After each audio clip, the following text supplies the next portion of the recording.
ઉનાળાની ગરમીમાં અમુક લોકોને સામાન્ય પેશાબમાં બળતરા શરૂ થઈ જાય છે, તો અમુક લોકોને હાથ પગના તળિયામાં બળતરા શરૂ થઈ જાય છે.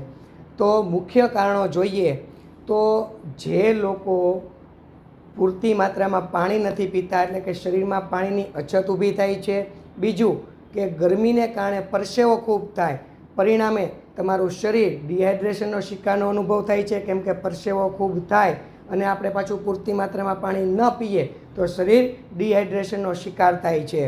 ત્રીજું કે ઉનાળાની આવી ગરમીમાં જે લોકો તીખું, તળેલું, આથાવાળું, મરચાં, સ્પાઇસી ભોજન જે લોકો ખૂબ કરે છે એવા લોકોને પણ આ પ્રકારની બળતરા થવાની શક્યતાઓ વધી જતી હોય છે.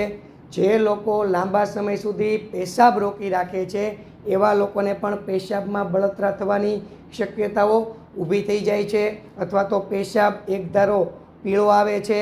જે લોકો આવી ગરમીમાં બહારના અપ્રાકૃતિક ઠંડા પીણાનું સેવન વધારે માત્રામાં કરે છે તો પણ શરીરમાં હીટનું પ્રમાણ, ગરમીનું પ્રમાણ વધી જતું હોય છે.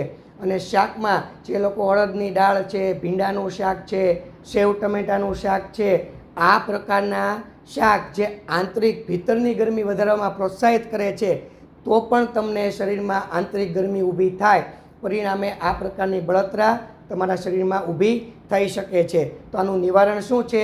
તો કે દિવસ દરમિયાન પૂરતી માત્રામાં બને એટલું પાણી પીધા કરો. નારિયેળનું પાણી પણ પીવું જોઈએ. કાળી દ્રાક્ષનું પાણી પણ સમયાંતરે પીવું જોઈએ. વરિયાળી અને ધાણા આ બંનેને સમભાગ લઈને એનો પાવડર કરીને સવાર સાંજ અડધી ચમચી લેવાથી પણ તમને લોકોને ખૂબ ફાયદો થાય છે.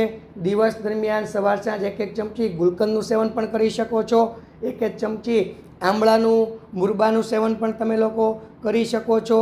અને આ રીતે તમે જો પ્રયોગ કરશો તો તમને ધીરે ધીરે આ પ્રકારની બળતરામાંથી મુક્તિ મળશે. અને થોડું ખાવા પીવામાં ધ્યાન આપો.